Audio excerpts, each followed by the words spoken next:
I was like, my God, how do people direct me? 10 years. That in my long life is a short time. For you, it's like half your life. Yeah. Theater or film? And do I get paid?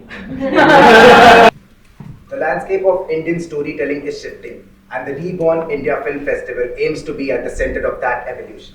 A space where cinema across genres is approached with equal artistic rigor, from the experimental to the commercial.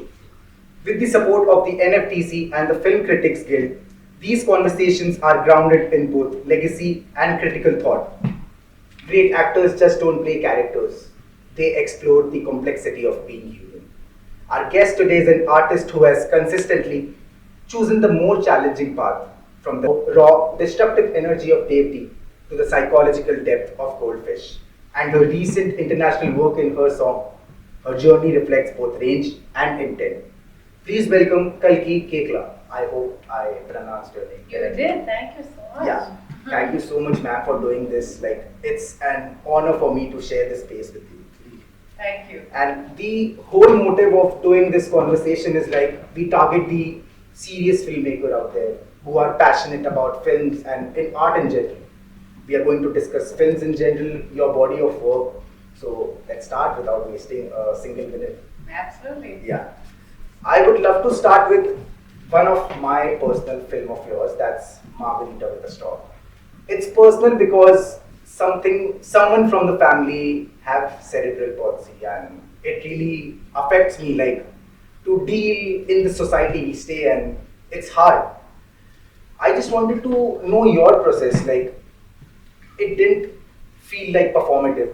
It was real, it was natural. Like, I have watched more than 5 times that film with my parents, with my friends, even alone. And each time, like, I got to explore something different.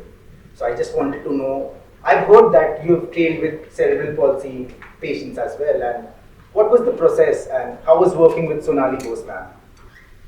So, I mean, I think I had access, incredible access to people because of Shonali. Her cousin has cerebral palsy, and the story is very much inspired from her cousin's life. She's a Malnichev, and she's written a book called One Little Finger. She wrote with the one finger that she didn't type with. And she is her mother is one of the founders of ADAPT, which used to be the Spastic Society of India. It's now been renamed All Disabled Able People Together. So ADAPT is like, there's one in all the major cities in India, and it has been groundbreaking in terms of visibility for the disabled, because otherwise they were just like shut away in their homes, and the parent, usually the mother, has to deal with them alone.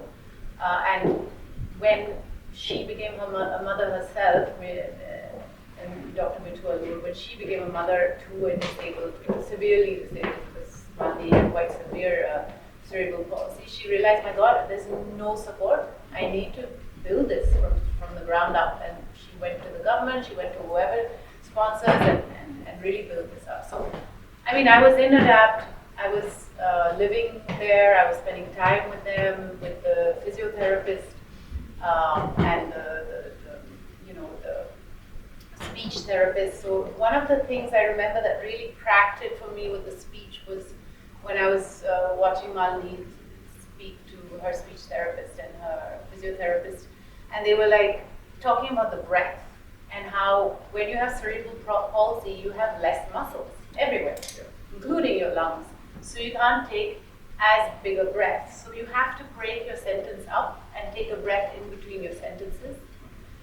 So this breathing pattern, which is so different from how, a person with functional lungs would breathe, really made a difference to how Lala as a character spoke. Same thing with the tongue. Tongue is a muscle. Now, if that tongue has a dead weight on it and it can't move so much, how do you speak? So these are things which, just being around people who had disabilities, I was able to really spend time understanding. And Shonali also was a very demanding director. She was like, don't do anything else for 6 months. You're only going to be in this character. So, she really put that process, she gave the time for that process to happen, to be possible. most directors have to just jump right Yeah. into shoot, and you get a maximum of 1 or 2 weeks of rehearsals. But this was really exceptional. So this was like you trained for 6 months with 6 months. 6 months. Yeah, 6 months. I did nothing else. I worked with everybody there. I spent time living with Malini. We went out to watch a movie, so I saw how like a so-called disabled-friendly cinema. We call them in advance saying we have someone in a wheelchair. Yeah, it's disabled-friendly. You reach there, and yes, there's an elevator to go up and everything. But when you reach the actual auditorium, there's 3 steps, and for those 3 steps, this 40-year-old woman needs 3 men to carry her down, which is so humiliating and frustrating that she can't go to the cinema without having to be infantilized at some point. Similarly, we would go out and get drunk together.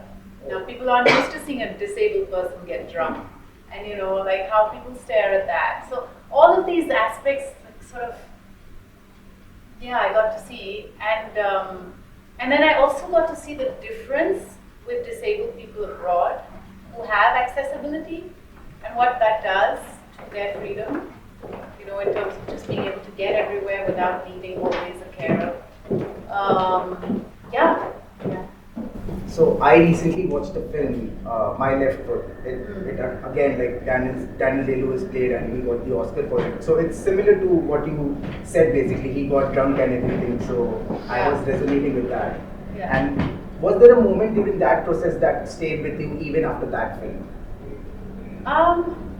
There's many things that stayed with me. One, though, is I am now the brand ambassador for ADAPT. I think it's inextricably part of my life. They've practically adopted me. Yeah. I work a lot with the disabled community in India. And in terms of an actor, it just showed me the value of giving time to a process, which we get to do so often in theatre, but we don't often get to do in film. And it gave me, it really made me understand how important muscle memory is for a good role, because ultimately, if you look at a tennis player, they're not thinking how they're going to shoot. It's muscle memory. They've been doing it so much that they know what to do next. And that's really what an actor needs to do in order to be a character fully, right? They need to have it in their muscles. They don't need to be thinking, I'm going to do it like this. So that's really valuable, to have that rehearsal time, that time to redo and redo and redo until it becomes a part of your muscles. Ma'am, I can do this all day. Like I can dissect your margarita with a straw, but I really want to make the best of you and want to know so much more about your entire work. So if I look at your filmography from Devdi to That Girl in Yellow Boots, Shanghai, Margarita with a Straw, and Goldfish, there's a clear pull towards layered and unconventional stories. Do these scripts find you, or are you actively seeking them out? I think a bit of both. I think I have come from a background of theatre. I studied drama and theatre, and that it has already given me so much exposure to very layered characters. I worked with something like Lucrece, which is like the Rape of Lucrece is a Shakespearean poem about this woman. She is married to the king of the area, and a general rapes her, and how the society views that, how she comes to terms with that and defends herself and all of those things. So these kind of roles are so layered, and theatre exposes you to that, and so once you've had that, you kind of are greedy for more challenges. Yes. So I think I am greedy for challenges. I'm also practical. I want to keep working, so I do all kinds of strategic things as well to keep working. But I definitely think that the one thing that has helped me find that is theatre. Theatre has made me greedy. Coming to Devdi, I know that you didn't debut in that. It was a disruptive debut, but before that, you have worked in I See You by Vivek Agarwal, and even you. I had I was a student in London, Yeah. and I got 100 pounds Mhm. for acting in IC. It was what, extras or like Extras. They were asking Yeah. extras. So there was an Indian guy I knew Mhm. in London who was like, "Hey, there's a Bollywood film, Yeah. Arjun Rampal, I think, Yeah, yeah. right?" So I Arjun was like, Rampal and Hrithik Roshan. yeah, so I was like, yes, please, Mhm. I'll take it. So, And after that, Laga Chunani Mein Daag, like you Yes. did announcer. Again, there an was extra. An Yeah. extra again. Yeah. So, Devdi, it was such a disruptive debut. Did you have second thoughts about starting your career with something so unconventional? For me, it didn't seem so unconventional. It's a very famous story. Yes, okay, Anurag was reinterpreting it in this musical, in this modern light. But for me, it was like such a classic story. It's existed in Indian cinema and in literature for so long that it felt very like wonderful to be part of something so big which has already so much history. I was careful about not wanting to imitate any of the previous Chandramukhis, and that was something also that Anurag wanted me to steer clear of and just make this a very original character, which I think he's done with all the characters. But yeah, it's nice to have that legacy behind it. Yeah. So before this, you were a struggling actor in Bombay, and you were looking for work, and you were a part of company theatre, if I'm not wrong, and then you had your own production, Little House Productions. Little Productions. Little Productions. So how was like working in theatre and simultaneously going for auditions and all? It was a weird life, yeah, because I would go for rehearsals which would be like 6 hours long, okay, and we would be working in some Bhavan's college or some place, and we'd be really sweaty and everything. And then I would in my bag have like one air hostess outfit or something, whatever the audition of the day was. Right, so then I would like quickly go to the wash basin and clean up and put on my air hostess costume and take a train and go to wherever for the audition. So it was like proper hardcore, but I loved it. I think because I had theatre in my life. I think for me, all this stuff was a side hustle, right? Yeah. I needed to make money. Right. I did also like those tele shopping ads, whatever the job of the month would be to, I'd get a gig in order to pay my rent, but those were not my focus. My focus was really the theatre. So that was nice to have that grounding.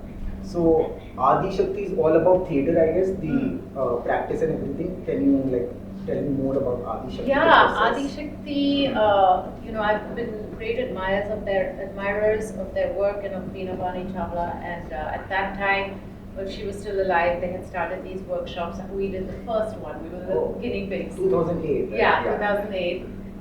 So it was like a 2-week workshop, very hardcore, 6 a.m. to 6 p.m., working very closely with all the Navrasas and how to evoke them, again, through muscle memory. Okay. So not from I think the Stanislavskian way, which is like more like I will remember something sad and it becomes sad. No, this was really when I'm sad, what does my breathing do? What does my body do? When I'm angry, what does my body do? I hold my breath, I get stiff. So it was really working from the muscles of the body and evoking immediately, like whatever. If you do it for long enough, those tears come or that laughter comes or whatever. So working with the navrasas from that angle. So that's basically outside in, right? Like there's internal to outside acting, and then there's outside and internal. So it's basically outside. Yeah, and in drama school, I worked the other way. I worked a lot with Stanislavski. Emotional memory. The idea of building a backstory and an emotional memory. And in practice, I think I need a combination of both. Depending on the time we have, where we're shooting.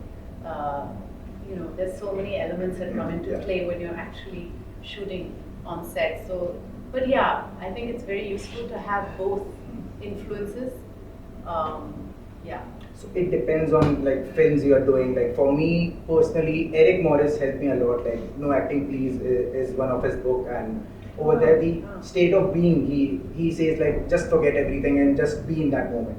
So that really, like I reflect that with that a lot. So is there a simple process for you, or it keeps on changing? Now I've forgotten the name. Is it David Mamet who wrote? There's a book which is about acting, where basically he's like, learn your lines, know where the props are, know where your Yeah. actors are, and that's it. Mhm. Like, don't worry about the Yeah. rest. React. Yeah. Acting is Mhm. just reacting. You take Yes. the energy from the person Yeah. in front of you and you Mhm. react, right? So that I really love that book. I can't remember the name. We have to look it up later. But I again, for me, I think all of these things are. I think the bigger your toolbox, Yeah. the richer you are, the more you're able to pull out of your toolbox. So in the beginning, learn as much as you can. Yes. Keep going to workshops. Keep trying. I did clowning workshops, mask workshops, body workshops, buto workshops. I just did it all. Drumming workshops, percussions, because rhythm is also such a big part of acting. So all of these things, see them as a toolkit, and then and then obviously nothing replaces experience. Yes. The more longer you do it, the easier certain things you get to it much faster. We focus a lot on underrated cinema here. Is there a project of yours, maybe a smaller indie or even theatre, that you feel has your best technical work but hasn't reached enough? Lucrece, Ah. Lucrece, they have the NCPA is holding on to a recording of that play, and I'm like, guys, please put it on YouTube or something so people can watch it, because it's such a powerful play. Is there? Firstly, is it's it there Shakespeare. on YouTube or something? No, it's with the NCPA. Go knock on their door. I'll Ask definitely- NFTC I'll definitely do and that. like knock I'll on their door and definitely say, do that. listen, this is Yeah, a yeah. national treasure. We Mm. must put it out. Yes, definitely. But Definitely it's I will do that. yeah, it's really like Mm. it was really a beautiful piece, and it Yeah. only ran for about 2 weeks. Okay. And I mean, it was full. We had great audiences, but there's only so many people that can watch in the experiment. It was in the experimental theater, so Okay. it's a small 200-seater. Mhm. Yeah. Do you rely more on imagination in those situations? Also, as cinema becomes more technical, do you feel actors today need to understand aspects like editing, sound design, and framing? Okay, so imagination in theater, you mean? Theater in general, like. I feel like theater is all about imagination. Yes. And the more you go wild with your imagination, there are no boundaries in theater in that sense, right? It's not so interesting to see a realistic actor on stage. It's much more interesting to see that actor become a mythical creature or something. But in film, it's realism. And for film, I feel like I have to have very set boundaries of who this person is, that character is. And I suspend reality in that time. I believe that is who I am, right? So when the camera is ready and the shot is about to go, this character has really, lost something, or has, I don't try to, let's say, put myself in that situation. I am not me. Yeah. Does that make Yeah, sense? yeah. So there's a sort of a very specific character, and I'm that character, and I am not myself. So, what do you suggest to the coming actors? Should they be trained in direction, editing, and everything? Like coming from whistling woods, there was a 6-month course, like in our process. 6 months we were dedicated to filmmaking basically. We were there on sets. We were doing editing work. So I think you have to ask yourself the question of why you're doing this. Right. For me, acting is a form of expression. It's art. It's a reason to make sense out of this life. So in that case, all of these forms are important. Editing, Yes. music, directing, they all help form a language which helps express something. So if you can learn it for that, great. If you're interested in just being an actor, to become like famous or to sort of be a hero, I don't think you need to learn all the other aspects. You just need to go there, look good, make sure you work out, drink well, sleep well, and obviously perform. Dig into your emotions. But I don't think you need to know the technical aspects of everything else. Personally, that's for me, more like to understand the whole world and language. Like for me, producing helps. Like I try to like look for scripts and all. Like I try to produce basically these days. So I'm trying, like there's a new aspect apart from acting as well. Like that's where my next approach is.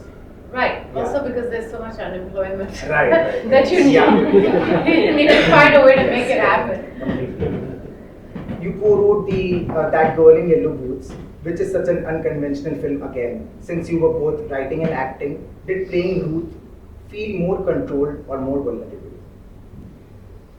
Yeah, it's a good question. I think it was quite vulnerable because you you've seen this character from the outside when you're Yeah. writing it, but it's not the same character once you become it. I don't know, like you become less in control. When you're the writer, you're in control of the Yes. character. You decide what the character is Mhm. going to do. But when you're the actor, you almost can't know what the character is going to do next. Right. Otherwise, it becomes predictable. You have to be in the moment. So that was quite difficult, Mhm. I think. And at some point, I have to just like surrender because we were also changing things. And I was like, I can't be part of the writing process anymore. And, very much letting Anurag do that as he did as a director. So initially it was you who wrote it and then Anurag sir came later, or like how was it? Yeah, I wrote it first, Ah. and then he definitely didn't like my ending. Oh. Changed my whole ending. Mhm. Yeah, I think we come from very different philosophical approaches. Like for him, there's a sort of darkness Mhm. and a sort of a depth of Yeah. hope, and for me, there's always the sense that life is a cycle, and there's always new life that forms. So even when one thing is died, another comes out. That's how. So I think that philosophical approach, we were like, nope, we will never agree. And of course, because he's the director, he chose the sort of hopeless ending. But yeah, it was definitely his movie once we started, going on the tour and stuff. Yeah. In your recent horror series Bhair, a lot of atmosphere is built later through sound and VFX. How do you keep your performance grounded when the fear or tension isn't physically present on set? Yeah, it requires a lot of imagination, and it's quite exhausting because you have to imagine everything, right? You have to imagine the ghosts, the energies, the fear, and what that does is it really takes a toll on your nervous system because you're like in a state of panic most of the time. You're hyperventilating a lot, and it's very tiring. And so whenever I would finish a day of shoot, I would need to like watch some Ricky Gervais or do a little silly dance, whatever, like go and have a drink with friends, just something completely Switch off. switch off and just let your body like relax a bit because it was so much of this all the time. Yeah. So I would love to share an instance like while watching the series. In episode 5, you were researching about Gaurav Tiwari, like Erin was researching. So Yes. I felt that I am Erin and you are my Gaurav Tiwari, where I was researching and just like I Very meta. was thinking what this podcast gonna be and everything. So I could relate to Erin that time. Yeah. Do you enjoy the process of self-discovery? Yes. I love discovering that I have something inside me that I didn't know I had. For example, I'm not somebody who shows my anger very well. I think a lot of women are taught not to show anger. Like we have to be polite and all that stuff. So I grew up like that, and I never could be angry. It was very like passive aggressive.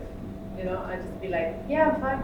It's fine. So I remember discovering and unlocking anger in like a workshop, and just the liberation of being able to like scream and shout and really be nasty was so nice. And I was like, my God, don't we all need some, like acting is therapy, like we should all be doing it, Yeah. just to like unlock these emotions. Do you see yourself eventually moving more towards writing and directing? During lockdown also you wrote a book. I did. I wrote Elephant in the In the Womb. Womb, yeah. Yeah. Please read it, guys. It's a lot of fun. And yeah, it's definitely, writing has always been a part of my process. I write my own monologues and I write the theatre. Whether I'll go into directing is a good question. I feel like I definitely would like to write an entire feature or make make something. Whether I am capable is my question. To direct at this point in my career, I don't know. I don't know. I just feel like a director has to know so many different aspects. They have to also let go of control because there are so many different people that you rely on to make it work. I don't know. As an actor, I'm a control freak. Everything is minute. Every detail is in my hands. So that, for me, letting go of control. I've done it once for theatre. I've directed for theatre. I had 4 actors, and those actors were a nightmare. I was like, my God, how do people direct me? I mean, it's a night. Each one, it's like they each have special needs, and each of them need individual attention. And you have to entertain it while you know that you will not use any of that because you need to bring them all to the same world, and they all come from different worlds. So it's a very challenging process. I did enjoy it. I had a great time doing this play called The Living Room, but I think I'm not ready for film directing yet. Maybe in like 10 years. 10 years. That in my long life is a short time. For you, it's like half your life. Do you already think visually when you write? If you were to direct a film tomorrow, what kind of story would it be? I mean, it's so many. I think I would start with something to do with motherhood because it's so exciting to me being a mother, and something to do with generations and how we pass on different things and trauma, but also positive things, resilience. All these things for me, I guess, are really interesting. But I don't want to be one of these filmmakers who has no sense of humor. So I would want it to be like comic as well, dark comedy maybe. That's what I'd like to do. And do you think visually when you write? Yes. And in theatre, so very much so. I'm right now devising and creating a play. And thinking a lot of the imagery is coming very clearly. And I think for your own book also you must be getting the visuals. I mean the book is a comic book. So I thought of it in terms of the visuals, the body, the fetus, all these things. My vagina has a personality and she's changing through the process of motherhood. So all these things are very visual for me. And it really helps, I think, because these are things we don't talk about. And we think it's so taboo to talk about a vagina or about boobs, and it becomes sexualized also. But if you draw it as a comic, then suddenly they become little people. And they're funny and cute, and you can talk about these things in a much more freeing way. So Do you think that sense of openness reflect in your choices today? I guess it must have. Of course, all our surroundings shape us, whether we are conscious of it or not. Growing up in Auroville, in a small village called Periyamudalya Chavadi, speaking Tamil with my nanny, French at home, English in school. I went to a very Christian boarding school, but my parents were, Aurobindo devotees. So I had like so many different aspects whirling in that I did find that I was able to I was like a chameleon. I was able to quickly adjust to where I was. I was a goody two shoes in school, at home, whatever. My mother is like screaming in French, and like every aspect you would adjust to, which I think we all tweak and do. But mine were quite extreme. How did boarding school? You went to a boarding school in Ooty somewhere. How did that like? How many years you went in boarding school? I was in boarding school from the age of 6 to 18. 6 to 18. Yeah, like my whole life. Yeah. It was really my home in so many ways.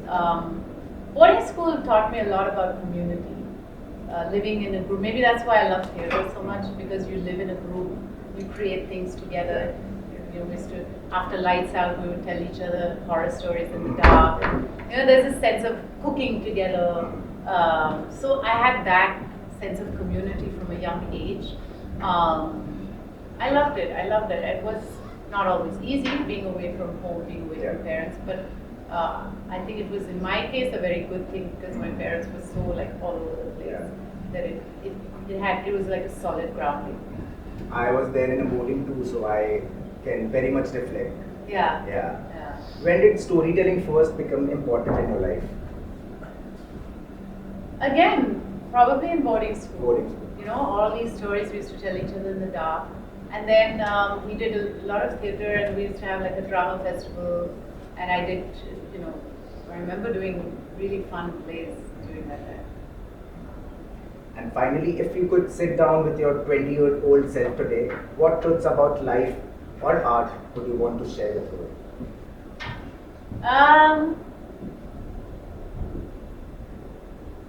Like, I think one of the things is, you know, when you're younger, you really want to blend in.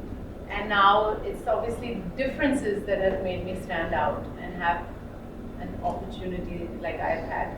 So I think hold on to your differences, hold on to what makes you different, and hold on to dualities, to multiplicities. Like, you don't have to be just this or just that. You can be so many things at the same time. Yeah. So we would like to take 3 to 4 questions from the audience. So if you have anything. Yes. If you get a chance to work only in one thing for the rest of your life, what would it be? Theatre or film? Do I get paid?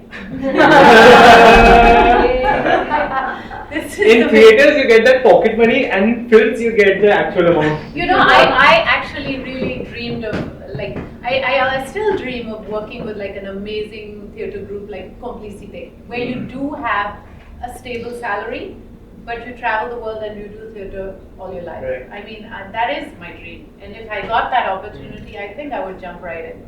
Theatre. But I don't think right now, as I see it, I can sustain myself from theatre. I produce my own plays. I'm producing one now, and even with funding, we're just going to break even after paying everyone. So yeah. So is that going to be in India? Yes, we're opening in Bombay and then Delhi. It's this Adyam festival. Yeah. So we're we're going to be opening. There'll be shows in NCPA, Kamani. Yeah, we will start talking about it when it's ready. Yeah, so I have a question. So I've been scrolling through the internet for a while, and they have found We all have. It's a big Yeah. problem. So they have found their way back to Zindagi Na Milegi Dobara with your character. Earlier they used to be like, why they used to point out Natasha as a problem because we were seeing it from the point of view of the guys.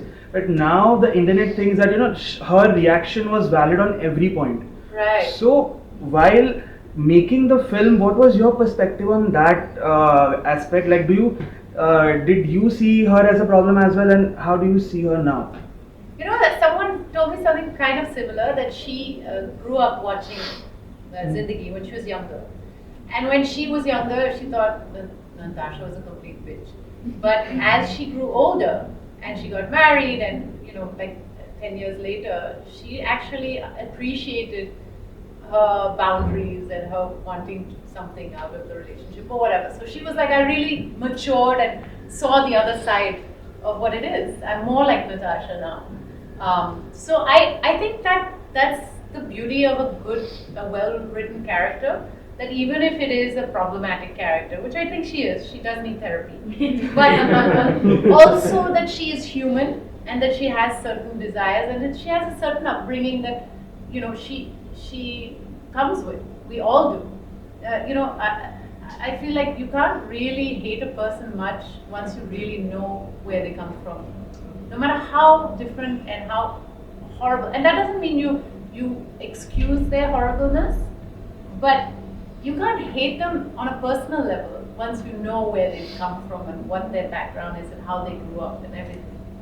So that for me is very valuable as an actor and when looking at characters, that how do I make this person real and human, even if they are absolutely ridiculous. I just have a follow-up to that question, if you don't mind. So in Bollywood, there are a lot of such stereotypes that happen, where the characters should be morally grey, but then we put them in the far white or the far black end of things, and then we set out a narrative, which like if they were considered more human, then we would be more accepting towards the flaws, and that would send out a positive message. But if we backtrace it, that's not what happens usually. So what do you think on that? Yeah, you're right. There's a lot of stereotyping in Bollywood. Yeah, there is, and I think that's the big job of like writers to try and break those stereotypes, to give edges to characters. Even if they are going to be a heroic character, when can they be vulnerable? If they're going to be a negative character, when can you actually care for them? I recently I just finished a show called Unearthed, which is a horror, but at some point you feel for the demon. And I thought that was such brilliant writing. That yes, okay, the demon is all powerful, the demon destroys, the demon is evil, but then there are moments where you're like, how did this demon become a demon? What is the demon's background?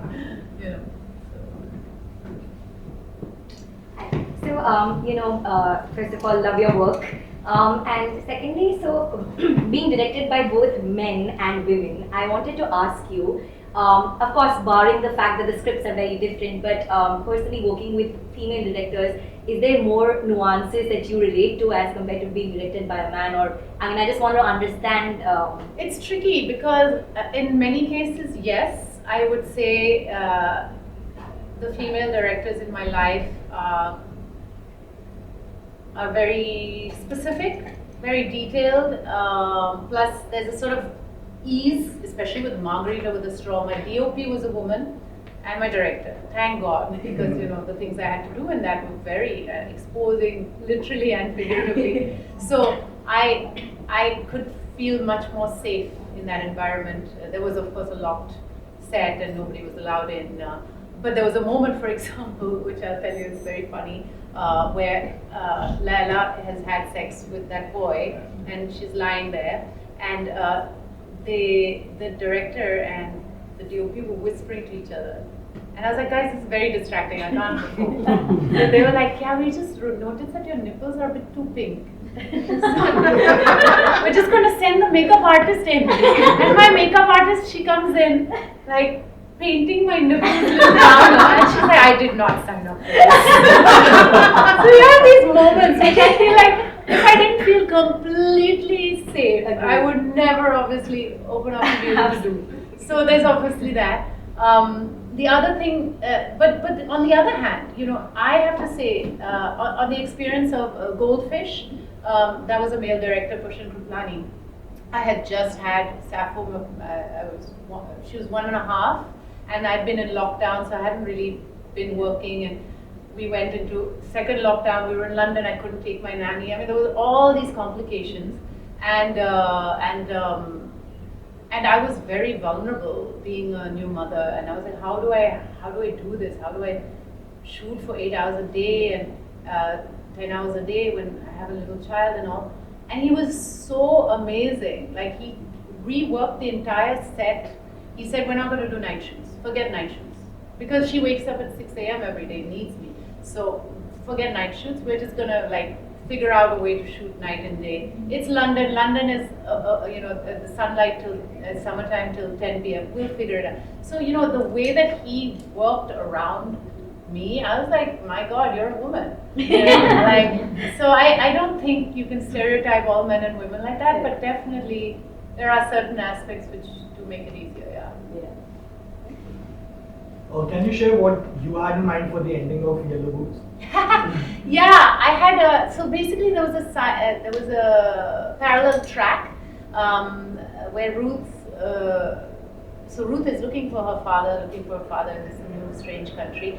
But there's this boy who's like a street child urchin who's keeps coming to clean her outside her house, whatever. And slowly he inches his way in because he's like foreigner hai, wo kuch bhi karenge. So slowly she also starts letting him in and gives him chai. Then after a while she gives him biscuits. So slowly he's inched his way into her life. So by the end, while she's discovering this terrible thing about her father, she's also made this amazing friendship with this little boy. Okay. So it was like there's a chance of a new life beginning here. Alright. So Yeah. that was the hope that. There was a parallel track of this, that yes, this has been killed, this Right. hope has been like stubbed out, but there's another light that's come up. Last question, ma'am. I wanted to ask you, how should a writer approach writing a problematic woman's character who wears her sexuality on her sleeve, someone like Fleabag in the Indian context? Are we ready for it? Oh wow, I would love to do a version of Fleabag here. I'm You're the also only one ready who for can, it. actually. You're the only person who can. Yeah, please somebody write that. No, I don't. I think I don't. I think we're ready for anything. I just think we infantilize our audience again. Like, look at Marguerite over the Straw. Everybody told me I was crazy to do that film, but everybody loved. I mean, so many, not everybody. A lot of people love that film. So I think we have to trust that if we recognize it, others will recognize it. If you have conviction, other people will also find that conviction.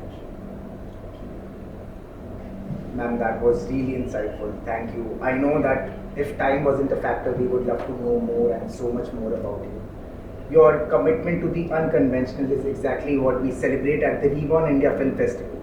Thank you for sharing your process with such honesty. It genuinely means a lot to filmmakers who take their craft seriously. That was Kalki Kekla. A special thank you once again to NFTC and Film Critics Guild for standing with us and with the filmmakers in the audience. Keep pushing the boundaries of your frame. Until next time, this is Siddhant Lohia. See you in the next episode.